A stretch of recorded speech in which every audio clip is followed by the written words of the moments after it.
Hi guys and welcome back po sa Tarot Page Philippines. So sa video na to, gawin natin ang weekly horoscope for may humalo. For November 18 hanggang mutang ko patuloy 24 para po sa may mga sun, moon at rising sign na Pisces. So kung bago kayo sa channel, please click the subscribe button, bell notification and like this video as well. Kung hindi nyo pa po alam kung ano po yung sun, moon at rising nyo, kasi importante rin po ito, sa dulo po ng video may link po tayo para dito. Tandaan po natin yung mga magiging readings. They are for guidance purposes. May free will po tayo. Please use them wisely. Okay. And just to advise din po, meron na po tayong available na po ngayon ng ating membership. Pag kinlik nyo po yung join button sa baba, at naging member po kayo, magkakaroon kayo access sa ating mga exclusive videos, included po doon yung ating extended readings. And sa pag nagkaroon po tayo ng mga scheduled na live, priority na rin po kayo na mabasahan. So kung 10 yung nauna at pumasok ka magpaparead, priority po agad kayo. And guys, so sa mga gusto po mag-donate, you can pwede niyo pong gamitin yung thanks button sa baba o yung ating GCash Maya numbers in the bottom of your screen. Pisces, tingnan nga, kamusta ka na? Okay, ano ba? Sumama ka. So, we have your 10 of Cups and Flying. Ayan. So, may sasabihin sana ako medyo offensive, pero buti nila napigilan ko yung sarili ko. Pisces, bakit hinahayaan mo na kainin ka na naman ng emotions mo? Bakit hinahayaan mo na malunod ka na naman sa mga nararamdaman mo? Diba, isda ka nga dapat, technically, dapat hindi ka malulunod. Dapat hindi ka affected. Now, domain mo to yung water, emotions, diba? Kasi kung titignan mo sa tatlong water sign, kasi Cancer tsaka si Scorpio, ikaw talaga ang purong water. Ikaw talaga yung nakasubmerge. So, ibig sabihin nun, you hold the power of the emotions. Problema, sabi nga nila, sometimes yung gift na yun, nakokontrol tayo masyado. It's time na medyo kalmahan mo. Huwag mong masyadong hayaan na kainin ka nung mga nararamdaman mo.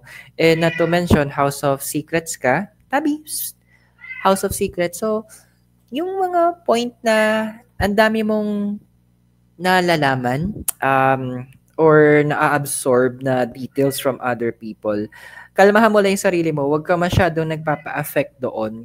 Kasi ang lumalabas dito sa cards is that emotionally nade-drain ka eh. Kung hindi mo kayang mag-extend ng help sa ibang tao by listening, huwag mong pilitin. May limits ka din. So, if your emotional battery is medyo low na at kailangan mag-recharge, explain mo lang maayos na, kumbaga, or kung hindi talagang wala kang choice, the cards are saying na hindi mo kailangan i-absorb, hindi mo kailangan ilagay yung sarili mo talaga dun sa lugar, dun sa posisyon ng tao, because there are people that around you, ang kailangan lang naman nila is yung makikinig sa kanila. Ang kailangan lang naman nila is yung meron silang mahihingahan ng kanilang mga nararamdaman. So, it is time that you also think about your well-being. Ngayon, dito sa crossing mo kasi, Two of Swords, tsaka Moonlight. Tama naman. You're trying to be pinipilit mo na maging logical yung iyong approach. Pinipilit mo na na maging practical sa mga tina-target mo or sa mga ginagawa mo. Pero you need also the assistance of other people. Kasi akala mo na ang ginagamit mo is yung logical thinking mo, pero ang totoo, gumagana pa rin masyado yung emotions mo, sabi ni Moonlight. Girl, hindi ko sinasabing immature ka or hindi mo kaya, pero andun yung point na we need to seek help mula sa mga tao na alam nila yung ginagawa nila, alam nila yung mga nangyayari, at alam nila yung mga mga napagdaanan. Wala namang masama na you also ask assistance from other people. And wag kang sinasabi na dito ng Two of Swords na try to be balanced din, na may mga tao talaga, they will be very direct kapag nagsalita sila sa'yo. Wag mong i-take into offense yun. Kasi maiba-iba tayo ng pamamaraan ng pagsasalita at pagpapahayag ng ating mga saloobin at mga iniisip. May mga tao talagang direct to the point magsalita. May mga tao na very malumanay, ganyan, parang ako, eme. So, consider mo rin yun. Para hindi ka mapunta doon sa position na parang na feel mo na victimize ka. Kasi once na yun na yung pakiramdam mo, ang nakikita ko dito, unti-unti na mag-spiral ka na sa emotions ng negativity. Then, mahata ka na. Then, eventually, wala ka na namang natapos sa araw na to. Wala ka na naman nagawa. Wala kang nasimulan or kahit man na nadugtungan. So, emotions are very powerful. It can make or break someone. Kaya, use it wisely din. Sabi ng cards. So, tingnan natin kung ano ba tong nasa discernment, judgment, and balancing act. Ay. Mas nakakatuwa, no, na mag-wish na sana may communication pa din kami ni ganito, or sana we're in good terms pa ni ganito, or sana hindi nawala si ganito kasi siya nagigets niya yung point ko, nagigets niya yung pinagdadaanan ko. Wishful thinking, walang masama doon. But siguro doon sa mga taong wala na talaga, hindi natin sila kapiling. Siguro magandang magiging tanong mo doon na what if andito siya, ano ba yung masasabi niya? But I'm saying here as well na since nagde-desire ka na may mga taong bumalik into your life, well, sabi ng universe, wait ka lang daw. May mga ibabalik siya from your past who will help you realize a lot of things o para ayos mo yung mga kailangan mong maayos in terms of your decision making, sa life mo. So, darating sila. Very soon to. Possible, hindi ko lang makita yung time frame. Check ko mamaya sa extended readings. May darating at hindi lang to isa. Not just one, but there will be several pa na will reconnect with you to help you go through the process na tinagdadaanan mo ngayon at kailangan mo matutunan. Now, yung foundation mo is we have here is the Five of Swords and protecting treasures. Well, again, wag kang gagawa ng mga decisions out of the blue nang hindi ka nagkukonsulta. Ito advice ko din, Pisces. Meron kasi dito ko nakikita na meron ka naman mga proven na tao na kapag meron kang kailangang malaman or maintindihan or arukin, expertise nila yon. Wag ka na, kumbaga, walang masamang magtingin sa iba. Pero if this person or this individual, tong group of individual, talaga namang malalim na yung connection nyo at yung tiwala is na-build na, ba't pa maghahanap ng iba? So, just a question para sa'yo. Why do you need to look for others pa? Diba? Napatananay mo na you're being protected by those people. Kumbaga, may iba doon masakit magsalita at talagang kulang na lang murahin ka mula ulo hanggang paa. Concerned lang sila They want to protect you. Minsan ganun talaga may mga nagmamahal sa atin, nananampal yan ang katotohanan na to the point na gusto na lang natin din silang saktan kasi ang sakit nung pina-realize sa atin. But kung titignan mo siya, they're doing it out of love. Now, tingnan nyo sa past mo. So we have here is the Knight of Cups and details.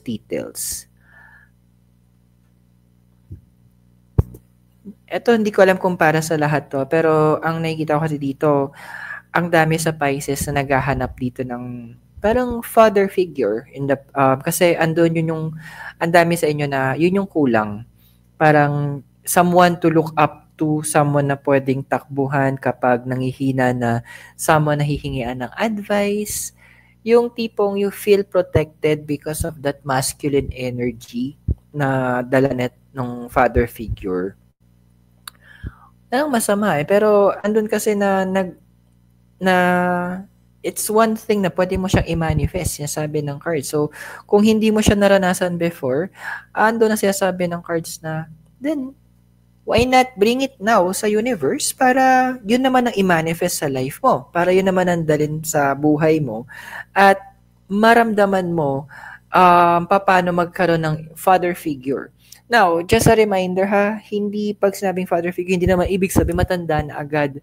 There are a lot of people who is a father figure, pero bata sila. But yung sense, yung tinatawag nilang old soul, parang ganon.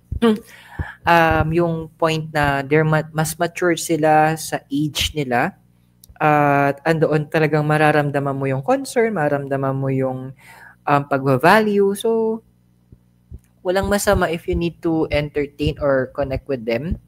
And dun ka, kung yun yung way para makaranas ka ng pagmamahal ng isang ama.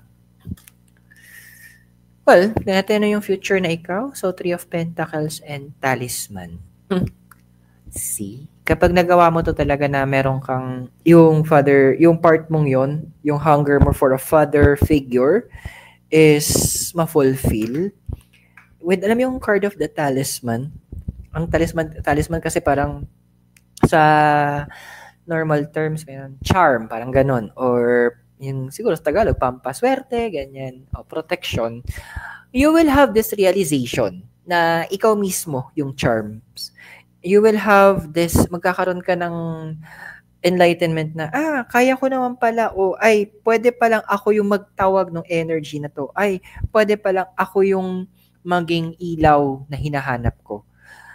Kasi yun yung problema minsan eh. Hanap ng iba na pwedeng mag-help sa atin along the way. Pero yung totoo, deep inside us, andoon natutulog lang yung strength na pwede natin gamitin to make it, para magawa natin yung mga kailangan natin magawa and to be the person na tayo dapat. And with the 3 of Pentacles pa, nadagdag, nakikita ko dito na medyo mananahimik ka rin ng very light. Yung pananahimik mo is for you to understand kung ano yung meron ka. Kasi minsan pag sobrang maingay tayo, hindi natin marinig yung sarili nating boses. So, hindi ako magtataka na magkakaroon ka ng desire for isolation or papakamonghe ka for the meantime. That's not a problem. Yun yung makakatulong sa'yo para ma-awaken mo yung sarili mo. Go. So, guys, kung nakaka-resonate ka sa ating readings, be reminded na meron po tayo extended readings. At para ma-access po ito, i-click nyo lang po yung join button sa baba. Tuloy natin yung reading mo.